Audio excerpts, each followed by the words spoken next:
Hey everybody, welcome back to our hunting stories. This one's going to be a little bit different. Darron came up to continue his shed hunting for the spring, and I had a chance to talk to him on a drive out to the farm about his NRL.22 experience and what he's got going on there. So it's pretty interesting. He's got some cool stuff to share, and it's something he's really passionate about. So thanks for tuning in. As always, I'm your host, deBoer, and enjoy.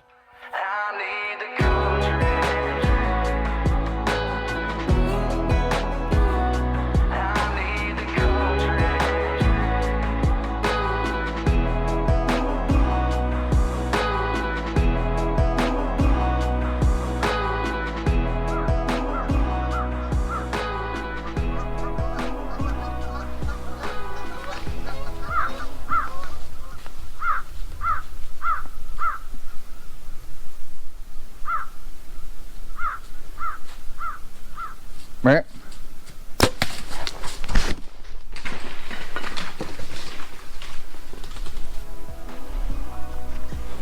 He's down.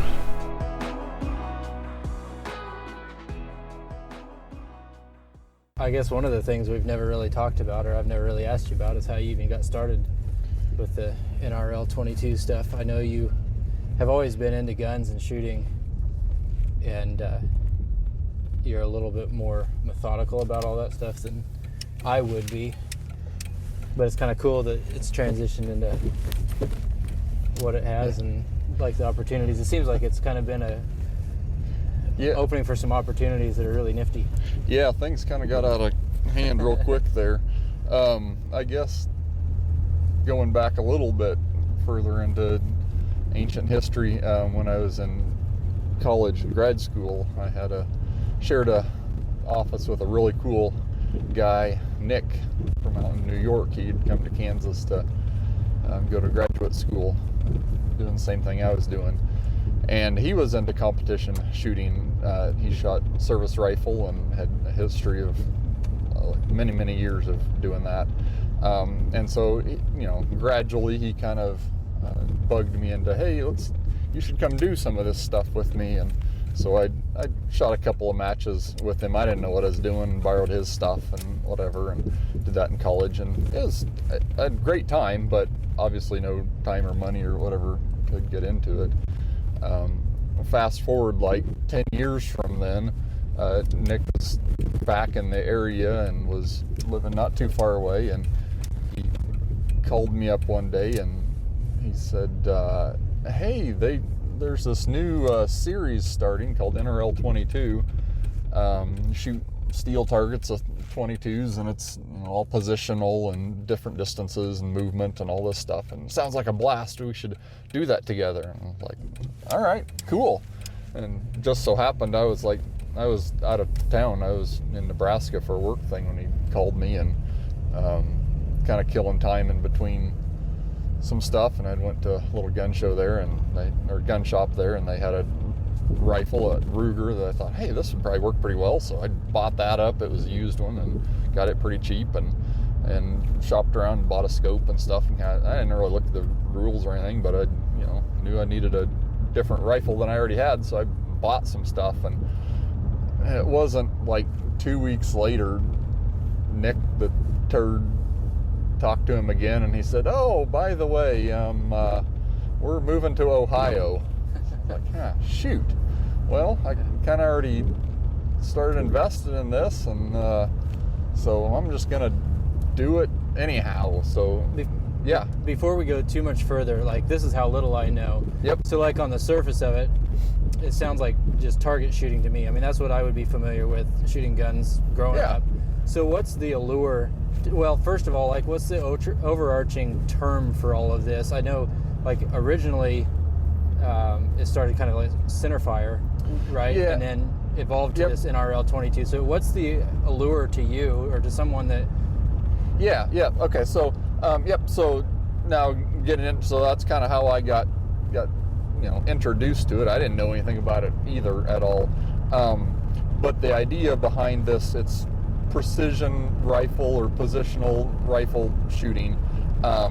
So it's shooting at steel targets at different distances, generally off of different barricades and props with movement involved. There's time limits.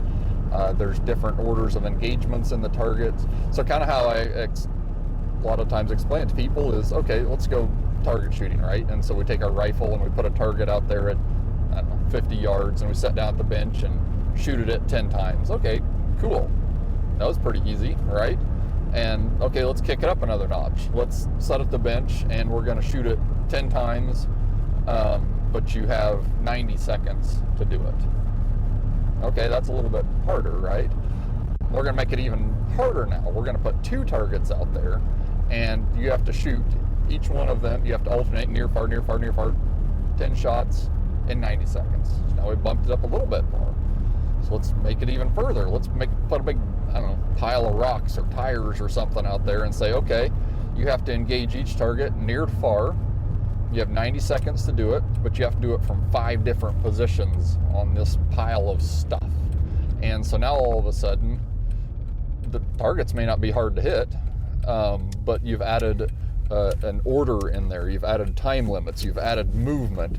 And so those are all the stressors that make it more difficult, right? So a lot of times it's not difficult to hit targets, but it becomes a mental thing, and it becomes a knowing how to position yourself on different props or barricades or whatever. And so it could appeal to like tactical stuff or hunting situations, just trying to keep sharp, I guess. Yes. So it has a huge wide of appeal of practical uses, right?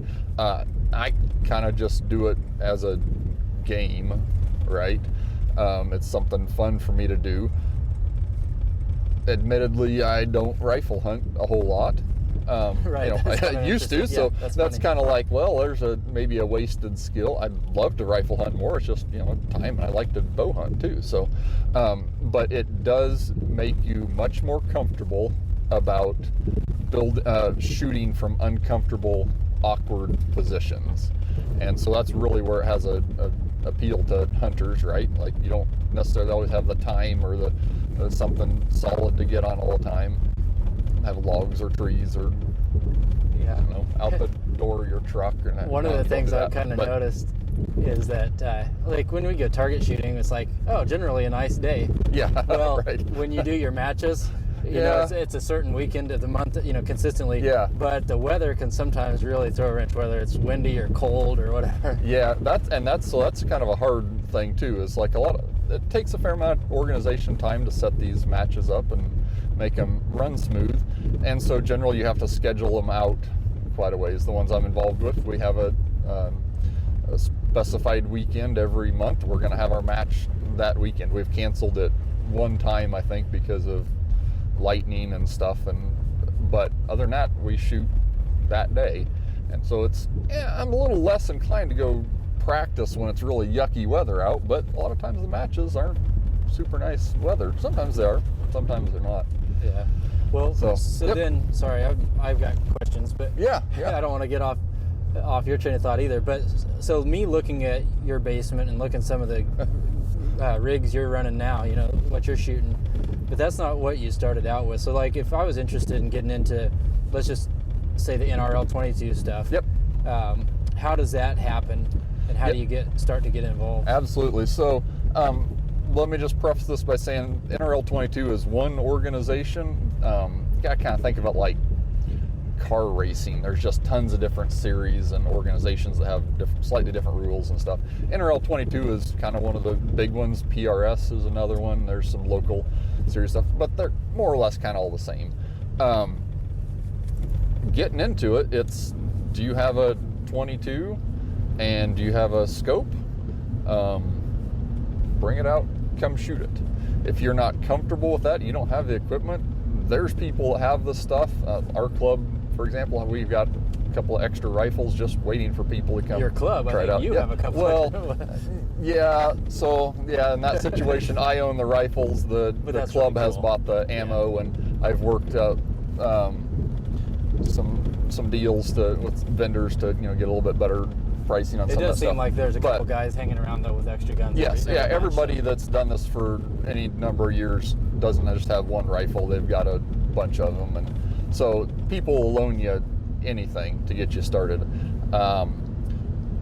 There's some things we kind of discourage because of a safety aspect. So I know just tons of people got started with their Marlin tube-fed 22s, right?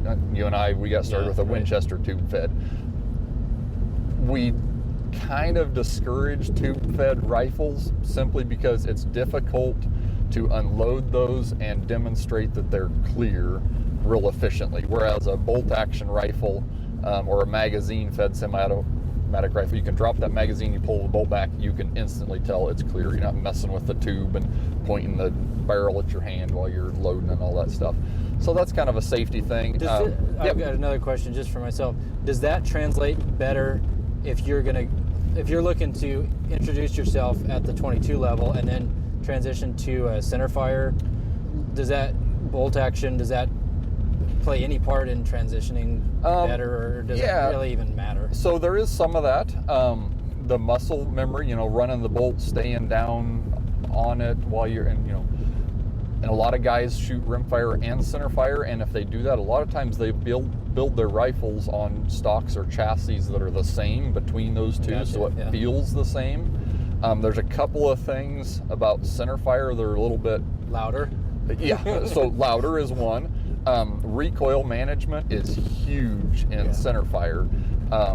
The big thing is if you're engaging a target and you miss and you don't know where you missed, you're at a real disadvantage because now you don't know how to correct for the next shot. Right, I got you. So I shoot primarily rimfire, and so when I go shoot centerfire, I notice, hey, I'm not real great at recoil management and staying square behind the rifle and stuff. 22 doesn't move, so you can stay on it and watch your shot and all that fine. You can be squared up all kinds of funky behind it, it doesn't really matter. Centerfire, if you let it jump, you've missed, you can't spot your own shot. So that's a challenge in centerfires to be able to remember how to do that and manage recoil effectively. But a lot of guys do both, and it's ergonomics are the same. Yeah. So you got started and shot a couple matches, and is it part of a league or a club, or how does that? Yeah. So the way a lot of these work is that there's kind of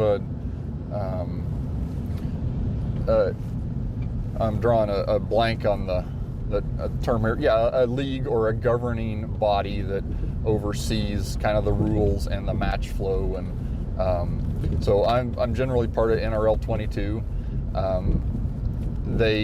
They help organize some of these events, but really it's at a club or a local level where you can do a lot. So we have a local range, we have a local club that's an NRL.22 affiliated club.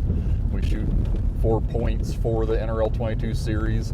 I help run those matches, Free State Precision Plinkers in Ottawa, the Great Plains Precision Rifle Range, and then those points count toward a national rankings and then ultimately toward the national finale match every year. But that said, you don't even have to be associated with a club or with the league or anything to come shoot these matches. You can just show up and do your thing and have fun, and a lot of people do that. Yeah, it's kind of neat that it's competitive, but it seems like from my interaction with you and your comments after matches, it's like you're really competing against yourself, your skill set, because obviously there's other people there you're shooting against and you'd like to beat them, but it seems like it kind of boils down to competing against yourself, which is kind of cool because that translates well to hunting from my point of view. You can shoot a trophy animal, but ultimately it boils down to you becoming better. And that's one of the things that's is completely up to the individual and the experience they want to have, right? So and this actually translates to hunting too. How do you define success? So, growing up, we hunted for years trying to find those huge bucks, and a lot of seasons went by where we passed things or shot things that we didn't quite live up to our standards, and now we didn't feel like we were all that successful, right? Looking back though, man, we had good times. So now kind of in my perspective, those are some real successful times. Getting into the competition side of things, maybe I was a little bit spoiled because, or I got my expectations wrong, because right out of the gate, my very first match, I finished third, and I thought, oh, well, dang, I've got this thing in a basket. Well, it went downhill from there like you wouldn't believe, and I don't know exactly why. I haven't thought about that long and hard enough. And, you know, you really get down on yourself, and you have kind of, well, some successful matches and some like, man, I don't know what I'm doing. Why am I not hanging in there like I should be? And so define success, right? Like, do I have to win for that to be a successful match, or do I have to go have a good time, improve over last time, not do anything, you know, silly, not make any silly mistakes? And that's kind of where I am now. Like, maybe I'm a not the best competitor ever, because placements and stuff really don't mean anything to me anymore. Maybe that's an excuse. I just say right. that, like, no, winning, it doesn't matter. Like, well, maybe there's some of that too, but really, it's the experience for me. I don't really, at the end of the day, I don't care what the points were. I want to make sure, as long as I put my best effort into it and minimize my own mistakes, and everybody had a good time, that's what I'm after. And it's more than that, because like what I know about you from growing up with you is that you are kind of a gear junkie. You enjoy the process, and that's I can see that. And so gradually, I know you're going to want to improve, whether there's there's a personal score involved, but I've seen that in you all along. You're always going to do kind of the next thing to try to get a little bit better, you know, have that little edge from what you were before. So naturally, you're going to progress if you're doing that and enjoying the process. And I think that was cool. You know, you started documenting some of the stuff you were doing the videos, and just for fun. Yeah. Because love the memories of that. So that was really neat. And I honestly started recording because it's like I tried to figure out what these matches are about, and I went on YouTube and was like, well, I want to watch this, and I can't find anybody that's doing it. So I slapped a GoPro on my hat and started recording stuff, and it was just awful. Nobody should ever watch that stuff, because I didn't know what I was doing, and still don't. But at least now when people ask you know what this is about, you can point them to something to go look at, and that's kind of fun. Back to the gear thing, it's like, honestly, there is kind of maybe a minimum level of gear you need to be super competitive. But when it comes down to it, it's the guys that are winning are the ones that have the mental game intact, and the ones that are just out there burning thousands and thousands of rounds a year, putting in the work. You can't buy yourself, particularly in the rimfire stuff. The wind is so difficult, and just changes in the elements and all that stuff. It's the guys that are putting in the work that are winning, and they're incredible. So I've got to work on my mental game, because a lot of times I just kind of show up and I have fun and do my thing, and I didn't really put a whole lot of mental preparation to it. And nothing wrong with that either, though, right? Because I mean, it's what everybody wants out of that experience. Yeah. So before my next question, what is like the range of distances in a typical match? Yep. So typical. So strictly in NRL.22 matches, generally it's 200 yards and in. You won't ever find hardly anything. I've never recalled anything less than 25 yards out to 200. That said, you can modify a little bit. You can add on some extra stages. We always write extra stages based on what your range setup is. I've shot targets at matches out to 400 or 500 yards, and so that's really stretching it. But most things are in the 200 and less range, and part of that is just the ballistics of 22 and just the variation in factory ammo. Once you get out past a couple hundred yards, it gets really hard, even if you're doing everything else perfect, to know that shot is going to go where it's going to go, because a couple of foot per second off on that particular round, when you're only talking 40 grain bullet moving subsonic speed, that makes a huge difference out past a couple hundred yards. But like at those distances, on a good day, of course, weather's always a variable. Yeah. But with a few matches under your belt and kind of your base equipment, you're going to have some success. Absolutely. Just, with how many stages are in a typical match? Age or something? It all depends. So with NRL.22, so it's kind of set up unique. With NRL.22, they issue a standard 5-stage course of fire every month that every club shoots, and then it's up to the individual clubs if they want to add on stuff. Our matches, we typically have at least 8 stages. If it's going to be a real nice day or we're expecting a bigger crowd or whatever, we bump it up to maybe 10 or so. So, over the course of a day, you're shooting 80, 100, whatever rounds of ammo and engaging, usually a couple of targets per stage. So maybe 20 or 30 targets throughout the day.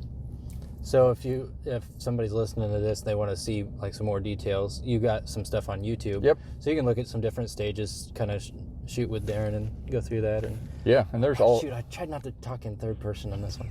That's all right. Anyway, so let's fast forward. So you started shooting. You were consistently showing up. I think that's a key component to this story. Showing up to these matches. You started videoing a little bit and talking to these guys. And then the cool thing is you hooked up with a couple companies, both on, hopefully I get this right, on the rifle side of it and also on the optics side of it, which is really what you need, the two components to this. I guess maybe you need somebody on the ammo side of it to round this out. But so can you talk a little bit about that and where that's taking you? Yep, absolutely. So so I got into it with the Ruger and a Vortex scope on it, and right away I kind of realized, this is all right, but it's not going to be the next level where I want to be. But I'd bought the stuff, and remember, this started out, it was going to be cheap and easy. Cheap and easy, right? Yeah, we're going to shoot 22s, and it's going to be cheap and But I committed. I'm going to shoot this for a year, no matter what. I'm not going to give up on this setup. I'm going to shoot it for a year. Well, during that year, so this would have been 2019, like the spring of 2019. Well, in the fall of 2019, I think it was, Bergara announced that they were going to be releasing a bolt-action 22 rifle on a Remington 700 footprint.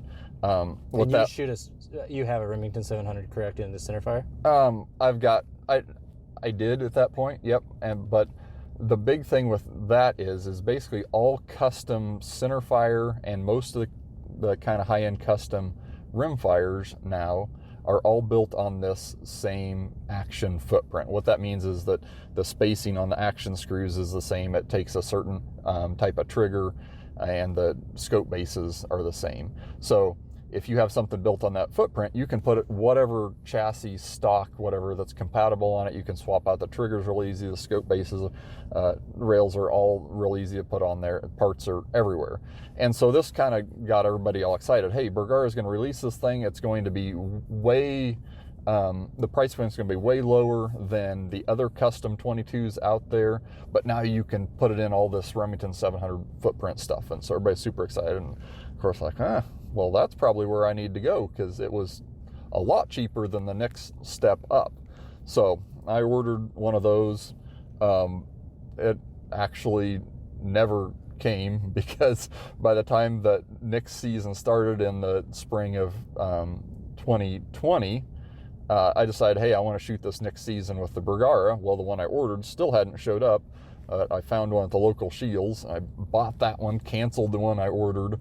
And that was kind of a logistics thing, really, on the Bergara side, because everything was a stretch then. And it's that's the way it is all the time with new products, high demand, right? Right. Yep. So everybody's going to want one of these things. I ordered it through Brownells because I wanted just the barreled action. I just wanted the barrel and action. I was going to put it in a chassis, put my own trigger and stuff on there, however I wanted it. I assume Brownells put it up for sale without any of them in stock at all, and no clue when they would actually get any. Just a pre-order. Just probably, a pre-order. So, that's fair, whatever. But it got to the point kind of like, well, I need one now. So I just bought one locally at the store and did that. So started shooting that, really enjoyed it. And so this was kind of the Bergaras first came out, and so a lot of people were interested in them. So I kind of did my thing, took the videos and the pictures and posted a lot about it on Facebook and kind of tried to help people understand what it was all about. And I had some success with it and just loved it. So in the winter of 21, just out of the blue, I'd get a phone call one evening, and it's this real super cool dude, Aaron, out of Oklahoma. He has a kind of a at-home sport. He's got a real-world job, but he also sells precision rifle products. He has got a web store, and sells all that stuff. And I'd ordered some Athlon stuff from him before, and I knew him from Facebook and whatever, interacting with him there. But anyway, I had a call from out of the blue from Aaron, and he said, "Hey, we knew you're shooting these Bergaras and seemed like you're enjoying that. Bergara is putting together a factory competition team. Are you interested in applying for that?" And I said, "Well, Aaron, first, yes. And two, they realize that I'm not really all that great, right?" He said, "Don't worry about that. That's not what we're after." I was like, okay.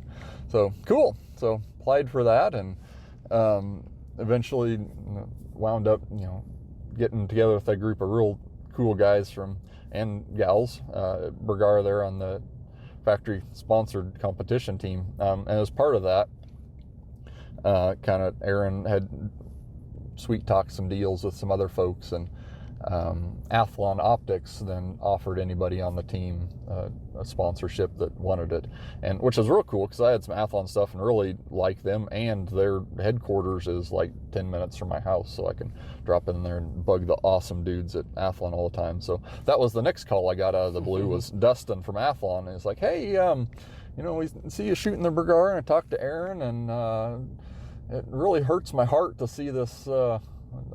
It was an Arkin at the time, Arkin Optic. It was a pretty decent scope, but again, it was one that was kind of new product, and I could afford it. So hey, I'll try it. I was like, but it kind of hurts my heart to see the Arkin on there. Are you interested in coming to Athlon? I'm like, well, sure. Again, you realize I'm not all that great, right? It's like, that doesn't matter. So, so with the Bergara and Athlon thing, I've been with them a couple of years, and it's been great.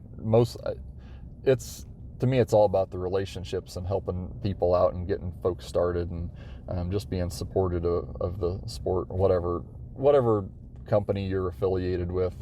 Just be a good person for them and help people out. You got too many, particularly with people that are getting into it. You got all these questions, right? If you were to ask any of those on Facebook, like 9 out of 10 responses seems like somebody would be ridiculing you or telling you to go Google it and figure it out on your own. Like, well, that's not a real great image to this community, right? Let's be helpful. Let's be nice to people. So yeah, if you're trying to build anything, you have to kind of be able to empathize with the entry-level people you're trying to bring in. Yeah. And if you're able to do that and kind of spread the word and be consistent in what you're doing, that's pretty cool. Yeah. So I know that you have some obligations and stuff. We talked about that before, and I'm not going to dive into that. But so then, tell me about Vegas this last. it was just this last winter, wasn't it? Yeah. In January. I don't remember why I was talking to you. Probably still deer stuff, but I think I was texting you, and you said, "Well, I'm going to be in Vegas next week." Yeah. I was like, "What in the world? What's this all about?" So I knew it either be work or hobby or something. So people have probably heard of SHOT Show in Vegas, shooting, hunting, outdoor trades. I guess what it is. Big industry show they have every year in Las Vegas in January, and it's really where manufacturers, vendors, and suppliers and media come together. It's not a consumer show, so just you can't just anybody pick up a ticket and go there and hang out. It's really about the industry and displaying new products, releasing new products to the media for the next year, and the vendors hooking up with manufacturers, because a lot of people, that a lot of brands, they don't do the manufacturing in-house, right? They work with a manufacturing company that specializes in making that part, whatever it is, scope or flashlight, or who knows. Athlon doesn't have a bunch of machines in their back room cranking out rifle scopes, right? They work with companies that manufacture optics to come up with what they want to put their brand on.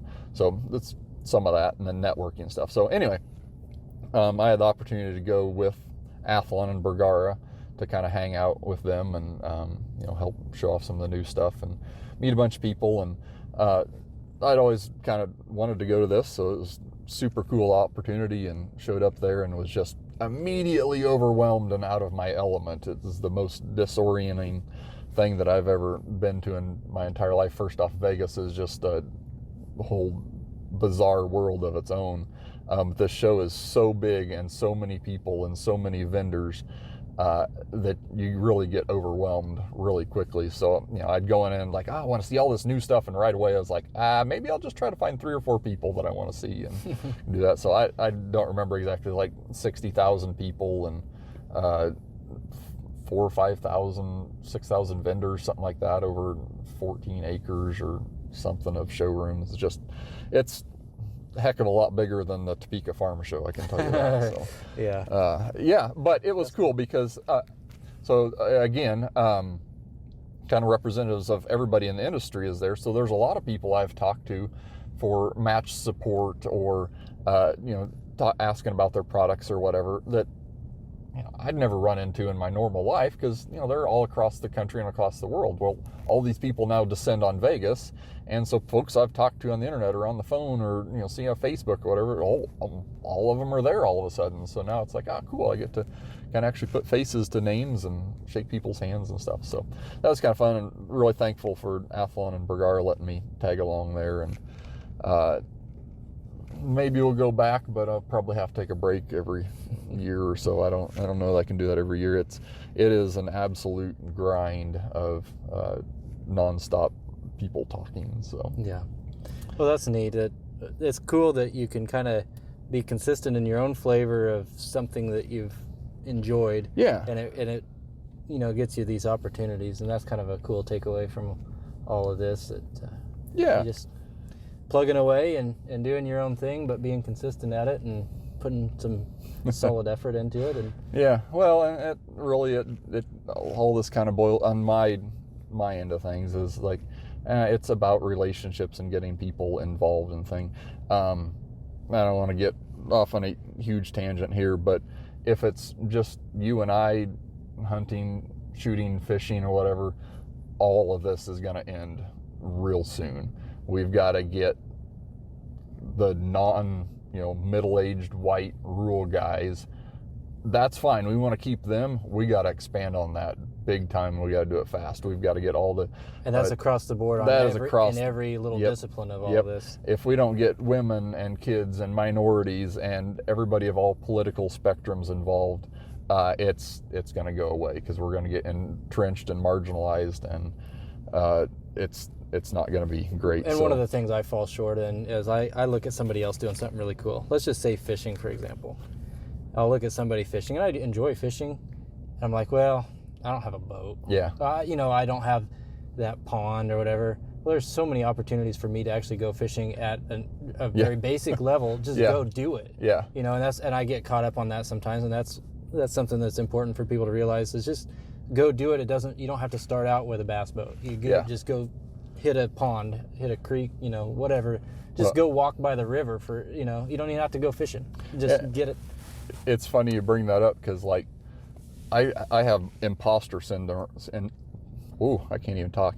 Imposter syndrome big time with this whole sponsored shooter thing because, like, I don't feel like I have years of experience. I don't have the qualifications. I don't have the successes and the wins, whatever. I just showed up at some matches, shot some matches. I saw that, they were writing extra stages and they needed help setting up targets. So I said, hey, can I help do that? Can I show up early and set up targets? Can I write some extra stages? What can I do to help? And sooner or later that turned into, well, shoot, now I'm a match director for matches. And then it was like, well, people are having questions about their Bergaras. These things are brand new and people haven't had a lot of chances to interact with them. Well, I get online and I start answering questions and pointing people in the right direction. And well, shoot, now all of a sudden people are tagging me in every Facebook post that has a question about their Bergara B14R, and like, I have no qualifications to talk about this, but it's, again, just jump in and do it, and try to be a pleasant person while you're doing it. Well, I kind of look at a lot of this from a different, I try to equate it to different sports. Like if you had a professional basketball player and all you had of basketball was professional basketball, and there was no transition from an entry level all the way through. Well, yeah, those professionals have the big endorsements and the big sponsors, and it's probably true with this industry, outdoors and stuff too. The big guys are going to have the better monetary sponsors and stuff, but if you don't have those intermediary players affiliated with it and doing their part, it's just all going to die, because the top, unless you I don't know how, you get what I'm saying. Yep. You have to have those intermediate people. There's only one Patrick Mahomes, but there's thousands of little league coaches. And those that are the kids. and those are the ones that are selling the tennis shoes, the basketballs, and because it's not just the guy at the top representing the brand. And if it's just all those others. just Patrick Mahomes, that everybody, if he's the only one that can play football or have an opinion on football or whatever, well, shoot, then that ends real quick. You got to have all the little league coaches out there getting the kids involved. And so run out and get your deBoer jersey. Yeah, right. Oh goodness, but Kansas sampler. But I will just plug for Bergara and Athlon here. One thing I really do enjoy about them is that they provide some really great equipment at a price that's right in the middle. It's not your budget, just getting into it, and it's not top dollar, very few people can justify it stuff. It's really at a price that anybody, that's serious about it. It's not cheap, but anybody that's serious about it and wants quality stuff can go out and get it and be super competitive and have some great companies supporting you behind it. So, and I think, like you alluded to, you can build your components and everything, stage it to your level. So you can start out with something very entry level and build on it and nerd out on it if you want to, or you can just kind of stay where you start out. Yep, you can do that. I call it the John Sachow method. He's one of the match directors down there. Came in brand new. He moved here for wife's work at school or something, and started shooting some matches with it. And I think every match for like the first 9 months, he had a different rifle and optic upgrade every time. He bought actually my Ruger from me. So John's an awesome dude, but you really can build out and swap and do whatever. You don't have to be stuck with what you have. So. And I think the other thing that I've noticed, I've been to 2 matches, just kind of observing you. So you and I grew up in the country, and of course we took hunter safety, and Dad was around guns, so we were around guns, so we learned kind of the language, how to be safe around them. But some people might not have that, and if you're looking to get into hunting, especially with a firearm, it's really important to be safe around them. I think a lot of people are uneasy about it, and that could prohibit you from starting out. But these matches, everybody it's like hammered home, and not in a real forceful way, but it's just so repetitive. Everybody's safe. You learn that terminology. And so I think it's good just from that standpoint. If you don't care about the competitiveness about it, you just want to be comfortable with a firearm and kind of transition, it's a really good environment to do that, because everybody's really supportive. They're going to correct you if you're doing it wrong, and that's the way it should be. So you can get that exposure if you haven't ever had that before. And now if you get the opportunity to go hunt with a firearm, you're going to be very comfortable with it, because you know how to handle it, you know how to be around other people with it, and that's really important. Yeah, thanks for bringing that up. That is, and so every match we ever have, we start with a safety brief, and it's generally the same handful of things every single time, and everybody's heard it before, except usually there's a couple of new people and they haven't heard it before, and that's fine. But the big thing is, if we're not safe, none of this happens. And if you want to see the most safe gun handling ever, go to some of these matches, because it is absolutely critical. If there's ever a significant injury, ranges get shut down, matches get shut down, and it all goes away. So safety is the absolute number one priority, and it's for everybody. And we're not going to scream and yell, and everybody has little mind slips and stuff like that, but we will remind you, and sometimes it's humbling and all that, but we got to be safe about it. And don't be intimidated by that. Oh, yeah, absolutely. I'm sitting back behind the line. You know, they run the stages with squads, you rotate and stuff, and so I'm back there, and I hear somebody correct somebody. I'm like, whoa, hold on. You know, I mean, easy. We're just shooting.